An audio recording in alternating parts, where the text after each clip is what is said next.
Namaste, divine beings. Question: can karma be changed? Karma is the imprints of the past that follows us through each birth. It works its way on every level of our experience. My inspiration comes from the story of Markandeya. Sage Mrikandu and his wife did not have children, so they prayed to Lord Shiva for a child. Lord Shiva appears and grants them the choice of having 100 sons who would be foolish but they would live long, or one smart child who would live till the age of 16. Markandeya was born. When it was his 16th birthday, his father and mother were obviously very worried, and they told him about the circumstances of his birth. And Markandeya assures them, saying, Lord Shiva, who gave me to you, will guard me. And saying so, Markandeya goes to the forest and creates a lingam and goes into meditating to hold Lord Shiva. At the time of his karmic death, Lord Yama, the god of death, comes to take him, but is unable to do so because he is now with Lord Shiva, the light of consciousness.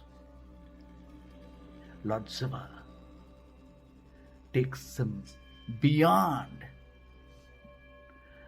the possibility of death, and sage Markandeya is known as the eternal being who lives forever. Now, this light of consciousness of Lord Shiva is the vast transformation of the karmic pattern into that of Dharma, the eternal. This possibility exists within each. When I was taken through my death initiation by my first Guru, Bhairava Sekha Swami, I experienced being a spirit set free, but residing in this body and residing in the karmic imprints. And I realized these karmic imprints were the limits of the mind, body, and circumstance. The moment we allow our vibrancy to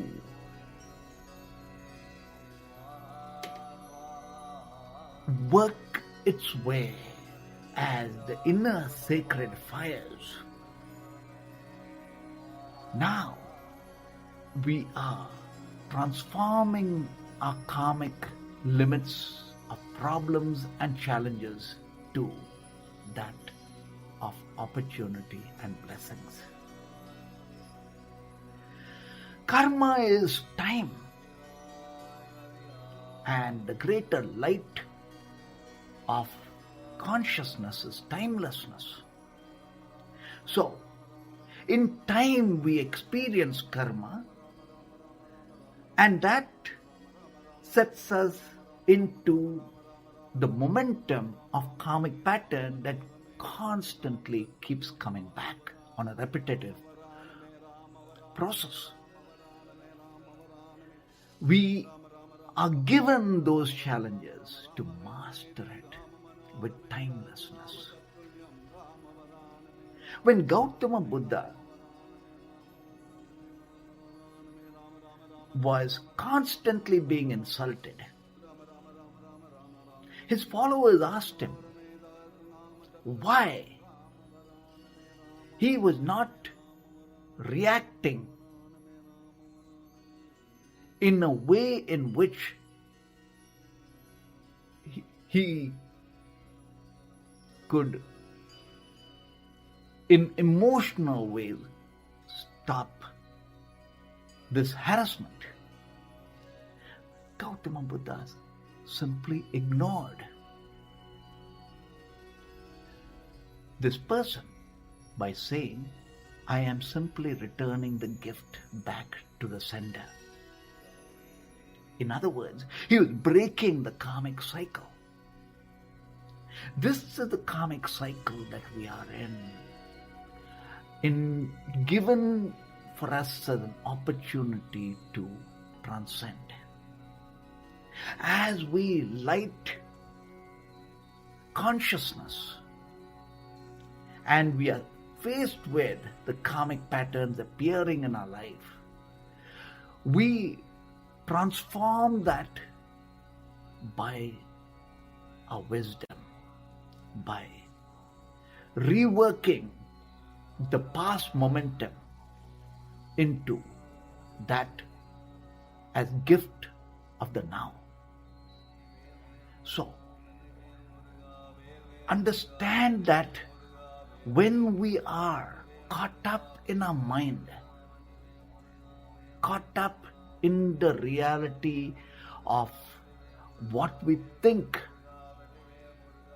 is the I, we are limited, and now we are playing out the karmic patterns. The moment we realize for ourselves that we are the witness, the spirit having this human experience for all the challenges in the human realities, when we are in the core of harmony of being the spirit, we are able to transcend the limits of our circumstances. Now, in karma is time, and that which transcends karma is timelessness. So when we meditate, we are stepping into timelessness. We are stepping into the core harmony of being the higher vibrancies of light. By being Lord Shiva, the eternal light within, karma dissolves away. When we go to a guru, an awake master of consciousness, the blessings of being with the guru is the dissolving of our ignorance, the dissolving of our karmic patterns. This is the vibrancy of consciousness that we are setting alight to. So set alight the sacred fires of being, that light that transcends the darkness, transcends the limits of karma. An elephant, when it is a baby, they put chains on it, and later on it grows to be huge, and the chain could be broken at any moment, and yet it does not, thinking that it is constrained. This really is the karmic nature of a mind being imprisoned. When we are liberated to being the spirit, knowing possibilities beyond that which we perceive, we are now the innermost sun of radiance, vibrating as light, transcending death, being in the eternity of each moment.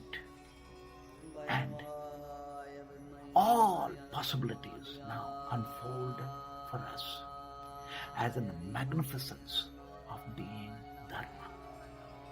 Dharma is wisdom. Dharma is the heart's doing.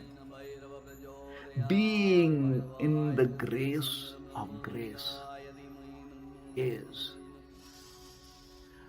being in the blessings that awakens us to our truest nature, the form of Dharma, the magnificence of the now, that is free of karma, that is constantly generating the energies of Dharma, that deletes the karmic patterns of several births of the past. Sages mention of all the Dharma, feeding the hungry is the most potent in reworking Dharma to dissolve our karmic limits. All cultures across the globe, whenever there is a party, we call for everyone to come and we feed. It is like a natural, innate knowing. This, in one form, works karma as in the form of the body. Goodness, higher thoughts of wisdom reworks karma from its roots. Assume our truest identity of being the form of Dharma. Affirm, I am the form of Dharma. Know that we are the light, the eternal consciousness and blessings. May each moment be that of undiluted light that transcends darkness and poverty and limits of all its forms. Om Namah Shivaya. Om. Grateful for the moments we shared together. To learn more or to connect with Nandiji, email us awake@nandhi.com, NANDHI.com, or visit our website nandhiji.com, NANDHIJI.com, in grace and blessings as one. Om Namah Shivaya.